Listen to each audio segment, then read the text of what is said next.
Hello बच्चों, चलिए इस प्रश्न को पढ़ते हैं और समझते हैं कि प्रश्न में हमें क्या बोला गया है। तो हमारा प्रश्न है यहाँ पे कि माना ए से विभिन्न अवयवों की संख्या m है, ठीक है। तब ए से ए कुल विभिन्न फलनों की संख्या क्या होगी इन 4 विकल्पों में से, ये हमसे पूछा गया है। तो चलिए इस प्रश्न को हल करने से पहले हम मुख्य अवधारणा को देख लेते हैं। तो बात करते हैं हम मुख्य अवधारणा, ठीक है, मुख्य अवधारणा, ठीक है। तो देखो यहाँ पे अगर मुख्य अवधारणा में सबसे पहले देखें तो हमें पता होता है कि मान लो कि हमारे पास पहला यहाँ पे कुछ ऐसा हमारा यहाँ पे क्या है, हमारा पहला समुच्चय है, ठीक है। तो पहला समुच्चय है, इसको मान लो ए बोलते हैं, ठीक है। तो ये ए है। अब दूसरा समुच्चय हमारा यहाँ पे बी है मान लो, ठीक है। अब ए समुच्चय में जो हमारे अवयव की संख्या है वो मान लो यहाँ पे ए है, स्मॉल ए, ठीक है। और यहाँ पे जो समुच्चय बी है उसमें अवयवों की संख्या मान लो बी है, ठीक है। तो अगर हम यहाँ पे देखें तो हमारे पास सबसे पहले अगर यहाँ पे जो हमारे अवयवों की संख्या अगर ए और अवयवों की संख्या इसमें हमारे समुच्चय में बी है, तो यहाँ पे मान लो ऐसा कुछ अवयव होंगे, ठीक है। तो ये अवयवों की संख्या है और ऐसा कुछ अवयव यहाँ भी होंगे, ठीक है। अब मान लो पहला जो यहाँ पे अवयव है या ये हमारा किससे हमारा होगा, तो ये हमारा इसके पास जो हमारे पास ये जो हमारे चुनने की जो पहले वाले जो हमारे यहाँ पे है, ठीक है, पहले वाले जो हमारा अवयव है उसके वो दूसरे समुच्चय से हमारे चुनाव कितने तरीके से कर सकता है।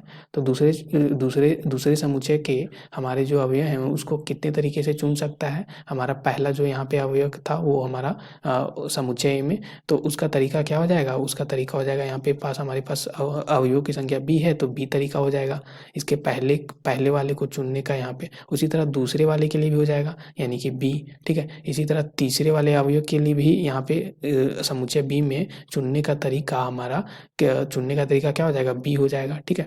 तो ऐसे ही हम देखें तो कहाँ तक जाएगा, ए गुना तक, ठीक है, ए गुना तक, ठीक है। तो यहाँ से हम बोल सकते हैं कि ये क्या आ जाएगा, बी के घात ए बन जाएगा, ठीक है। तो बी के घात ए आ गया। और दूसरा चीज़ हम देख सकते हैं कि जो यहाँ पे डायरेक्ट जो हमारा सूत्र होता है वो हमारा क्या होता है कि फलनों की संख्या निकालने का जो सूत्र होता है वो होता है हमारा सह प्रांत के घात हमारा क्या होता है, प्रांत, ठीक है। अब देखो यहाँ पे सह प्रांत अगर हम देखें तो सह प्रांत हमारा क्या है, तो यहाँ पे सह प्रांत हमारा है बी, ठीक है, जो हमारे समुच्चय बी में अवयवों की संख्या है जो हमारा बी है, ठीक है। तो यहाँ पे हो जाएगा बी और जो प्रांत है वो हमारा क्या है यहाँ पे, तो समुच्चय ए में हमारे अवयवों की संख्या जो कि ये है, ठीक है। तो ये हो जाएगा बी के घात ए।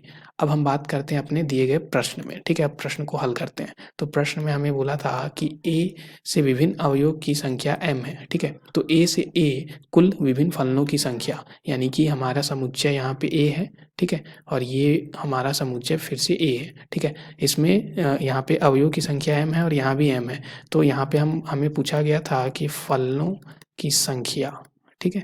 तो फलनों की संख्या हमारी क्या हो जाएगी ए से ए में, तो ये हो जाएगी हमारी सह प्रांत के घात प्रांत, यानी सह प्रांत हमारा m है और प्रांत भी हमारा m है, तो m के घात m आ गया। तो दिए गए प्रश्न के लिए जो हमारा सही विकल्प हो जाएगा इन 4 विकल्पों में से वो हमारा कौन सा हो जाएगा, विकल्प पहला, m के घात m। तो आशा करते हैं कि आपको प्रश्न का हल समझ में आ गया होगा। धन्यवाद बच्चों।